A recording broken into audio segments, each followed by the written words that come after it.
हम बात करेंगे आज right to die with dignity की।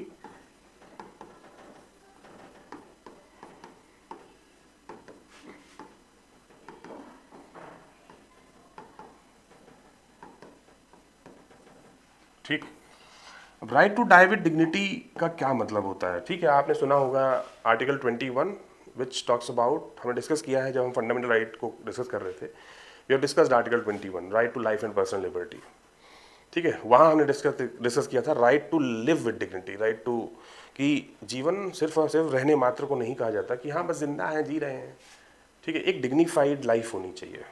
ठीक है, बहुत पहले सुनते थे हम लोग रोटी कपड़ा और मकान, basic you know basic things required to live a life, dignified life.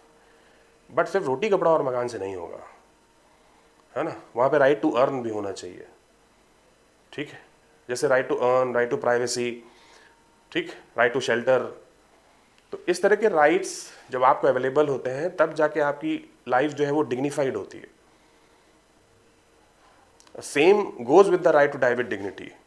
No person, ठीक है, आप किसी भी तरह से ये नहीं बोल सकते हो कि why a person should, you know death is caused in a painful manner, why there is too much suffering to any person. So to avoid such suffering, to avoid painful death, a concept arises which is said to be right to die with dignity. आप में with dignity क्यों है? सिर्फ right to die भी तो हो सकता है। तो राइट टू डाई तो फिर ऐसे तो वो हो गया कि भैया हम सुसाइड कर लेते हैं, तो क्योंकि हमारे पास राइट टू डाई है, हम अपने जीवन को जब चाहें उस तरह से खत्म कर लेते हैं। ठीक है, तो इसीलिए the concept of right to die does not exist, but the concept of right to die with dignity exist.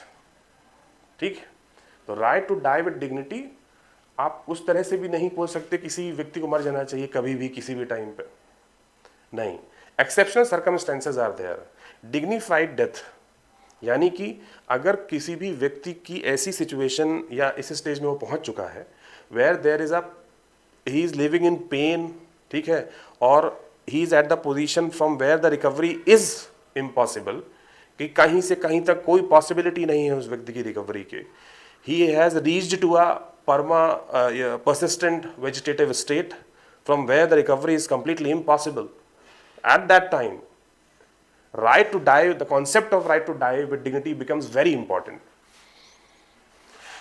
That is where the dignified death plays very crucial role. ठीक, और यहीं से पैसिव इथनेशिया का कॉन्सेप्ट आता है, the concept of passive इथनेशिया। ठीक, जिसकी शुरुआत एक जो लीगल बैटल है इंडिया में, वो बहुत लंबा लीगल बैटल है, क्योंकि सुप्रीम कोर्ट ने right to die with dignity के कॉन्सेप्ट को पूरी तरह से फंडामेंटल राइट का part common cause versus union of India 2018 के जजमेंट के थ्रू बनाया। ठीक, कहां से बना? Common cause.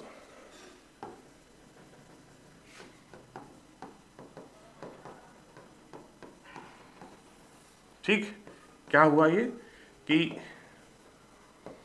Right to die with dignity under article is a part of Article 21.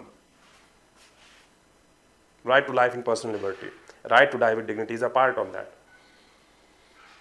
Through this judgment, है ना। पर आप ये नहीं कह सकते हो कि पैसिव इथनेशिया को लीगल यहीं से किया गया, नहीं। Passive euthanasia was legalized in India through Aruna Shanbaug versus union of India in 2011 judgment. ठीक, तो ये कॉन्सेप्ट क्लियर रखिएगा कि passive euthanasia was legalized in India in Aruna Shonbag case, and passive euthanasia, right to die with dignity became part of Article 21 as fundamental right through common cause versus Union of India in 2018.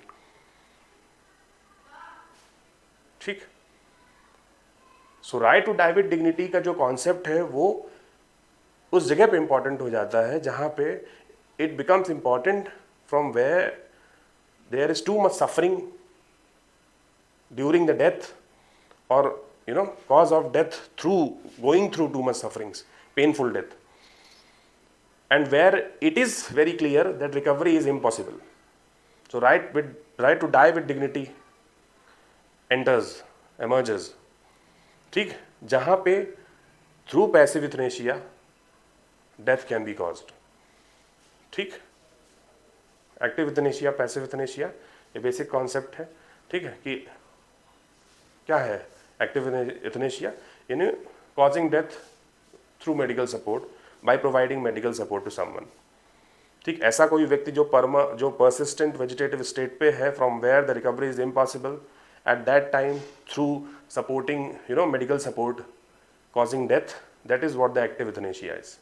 Passive euthanasia means a person जहाँ पे there is a persistent vegetative state from where the recovery is impossible, so उस समय पे by removing all the medical support and causing death, that is what the passive euthanasia. So very basic difference between active and passive euthanasia is of one where the active euthanasia means supporting or providing medical support, and passive euthanasia is removing all the medical support.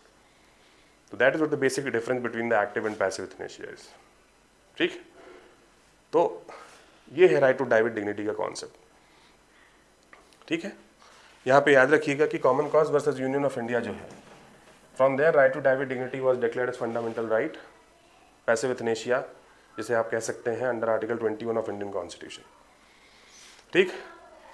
और अन्ना शॉनबॉक case 2011 का याद रखिएगा कि passive euthanasia was legalized in India but it was not कॉन्स्टिट्यूशनलाइज्ड।